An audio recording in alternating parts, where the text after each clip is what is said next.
गणानां त्वा गणपतिगं हवामहे कविं कवीनां मुपमश्रवस्तमं ज्येष्ठराजं ब्रह्मणां ब्रह्मणस्पदान् शृण्वन्नोतिभिस्सेदसादनं प्रणो देवी सरस्वती वाजिनेवते दीनामवित्रयवतो गणेशाय नमः सरस्वत्यै नमः श्रीगुरुभ्यो नमः हरि ओम। ओम शांति शांति शांति। ओम साईश्वराय विद्महे सत्यदेवाय धीमहि तन्नः सर्वः प्रचोदयात्। ओम जयन्ती मंगलकाली भद्रकाली कपालिनी दुर्गा क्षमा शिवदात्री स्वाहा स्वादा नमोस्तुते। ओम शांति शांति शांति। Sairam Lin, Sairam from Malaysia. Sairam Sharma, Sairam from New Zealand. And loving Sairam to our listeners, we thank Bhagwan for yet another story that he has provided us, which celebrates his all-knowingness and his glory.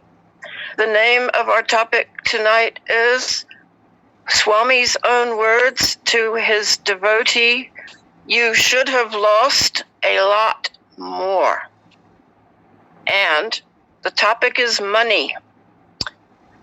A certain devotee who was very, very well known to me and one of my dearest friends and colleagues, who is no more, gave me permission before he passed away to tell some stories of his close association with Bhagwan. He was a high-ranking official or office bearer in the ashram. I will not say which department, doesn't matter, but it was a position of great power and importance. This devotee came to Swami in the 1980s and was so impressed with Bhagwan that he wanted to found a charity trust in Swami's name. Swami, when the gentleman asked him if he could do this, Swami said yes, because Swami always says yes. Nearly 99.9% when we ask him for a physical or a worldly desire. Now remember this, because Swami, he will grant you what you want, but he always says be careful what you wish for. However, this man was quite new, and he had the finances to easily establish a large trust in Swami's name when he got back to his country, which he did, and he told this to his accountant. He deposited $1 million in a trust account that the accountant was to look after. The accountant told him, "Oh, you should definitely invest in some construction buildings that I am overseeing, some building projects. You will make quite a lot of money. You will double your money every year." And the man agreed. He thought, and there's that word greed, he agreed.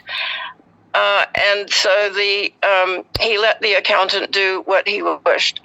Now, the man also founded a center and a bhajan group and made large donations to the ashram. So you see, this was immediately someone who really wanted to have this desire to spread Swami's name, Swami's words. There was nothing wrong with this. I'm not saying this is a wrong thing to do, not at all. But Swami, of course, knows the person's entire time track. He knows all your past lifetimes. And when the man suddenly decided he wanted to check the account books after some years to see how much money was in this trust account, the accountant started making excuses. "Oh, we're very busy. I will get to that when I can. Don't worry, your investment is doing very well."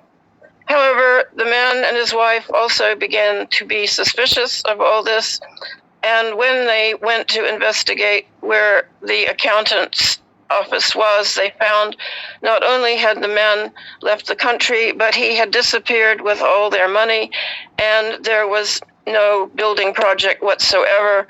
The accountant was also a very greedy man, and So immediately this gentleman went to Puttaparthi, to Prasanthi, and Swami called him straight in. The man said, Swami, I have been robbed. This accountant is a very, very bad man. I want to take him to court. I want to take this to court. Swami said, yes. Take it to court. Take it to the court. So the man goes back to his country, files a suit against the man's company, and he loses. And so Swami goes back to Swami. Swami, I filed the court case and I lost. And Swami said, yes, I know. That judge was no good. You appeal.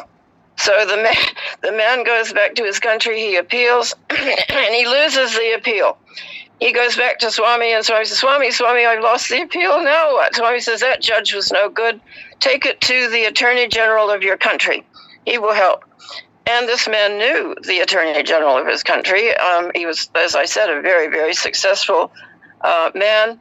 And the Attorney General agreed to take the court case on, and he won. He won the case. But now, he said to the man, I won the case for you, but now it is up to you to recover the money. Well, the accountant had completely disappeared by this time. Probably the money was in a Swiss bank account, could not be gotten at, and no trace was found.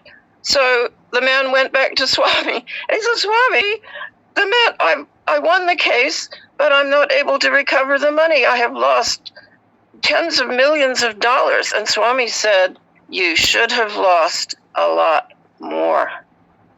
The man was dumbstruck, and then Swami revealed to this man that in his previous life, he had been a Brahmin priest in Kerala. I'm not sure the name of the priesthood. I think they wear black robes, and they honor the god of justice and karma. The name begins with an S. I'm not quite sure how to pronounce it. However, as that priest, he had stolen money, Swami revealed, from the temple coffers. Later in his life, he had done some charity work, and this ameliorated his karma somewhat, lessened the karma somewhat. But in this lifetime, he was destined to lose the amount that he did, but because of the charity he had done in that previous life, Swami said, you should have lost a lot more, but because you had done this charitable work later in your life as that priest, you didn't lose quite as much as you were meant to. This is an extraordinary story, and it taught me a great lesson as well. Swami said, you can ask me for anything. And in the beginning, he said, God is quite willing to make deals. And in fact, I took this to heart, and I made a deal with Swami. I was like, if you are who you say you are, I will serve you for the rest of my life. Well, that was a different kettle of fish from wanting to establish huge charitable trusts, of something that I would never be able to do anyway. Swami would say, and I always remember this, be careful what you ask for. Do not ask for coffee grounds. And coffee grounds, what are they? They are the waste product. From once you have made your cup of coffee, the grounds are no more good. The flavor and the coffee has been extracted from the coffee grounds, and they are worthless. So Swami is saying, do not ask for something that is worthless, because Swami is not interested in money. I have seen people offer him envelopes full of money or big checks, and he will throw it back at them. And they will say, oh, I was giving Swami so much of money, and I thought maybe it could be good for his hospital, his feeding the poor, and he didn't want that money. Well, why didn't Swami want that money? Because it was tainted. And Swami often speaks about this money that has been has greed attached to it, or some ulterior motive, maybe getting good karma, that kind of thing. This does not count. Swami was more happy receiving 10 rupees from one of his students who had saved his money, done his own laundry, and scrimped and saved to give Swami some money for the super hospital. Swami said that 10 rupees was worth more than the huge donations of 1,000 men. And in another incident that I can tell, Swami was with Anil Kumar at the opening of the super hospital. And Anil Kumar was in those days a humble biology teacher at Swami's University. And all of the great big donors who had put large amounts of money towards the hospital were there at the ribbon cutting at the dedication of the super hospital. And Swami turned to Anil Kumar and he said, Anil Kumar, there is Mr. Tata. Where does he stay when he is in Bangalore? What hotel does he stay at? And Swami said, Swami, I don't know. And Swami said, he stays at the Oberoi. He gave very big donation. There is Mr. Raja. Where does he stay when he stays in Bangalore? What hotel? Anil Kumar said, Swami, I don't know. You tell. Swami says, he stays at the Leela Palace. Very expensive. There is Mr. Birla of Birla Tractors. He gave great big donation. Where does Mr. Birla stay when he comes to Bangalore? What hotel? Swami, I don't know. Oh, he stays at the Taj. And Anil Kumar was feeling very bad that he had not been able to give a big donation for the hospital. And he said, Swami, I am only a humble teacher here. I do not draw a big salary. I wish that I also could have given a big donation. Swami said, these men that I have pointed out to you, they are very, very wealthy in the worldly sense, and it is their duty to donate for a worthy project.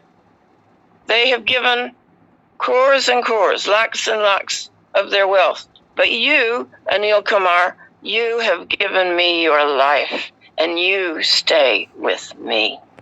You live with me.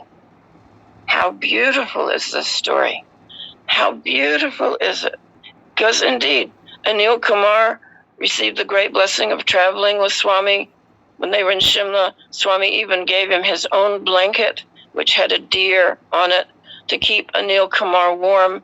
He even brought along a bottle of hot pickle because Anil Kumar was missing his hot South Indian food. He found that the North Indian food was not to his liking. And at the table up in Shimla, Swami suddenly produced a jar of hot achar pickle for Anil Kumar. He said, Anil Kumar, I knew that you would not be relishing the food here, so I have brought you your favorite pickle. This is what living with Swami is like. Live with Swami. Don't live with the world. Om Shri Sai Ram. Om Shri Sai Ram. Om Tasmat Karunya Bhavena Raksha Raksha Sai Ishvara. Hari Om Tat Sat Shri Sai Ishvara Arpanamastu. Om Shanti Shanti Shanti.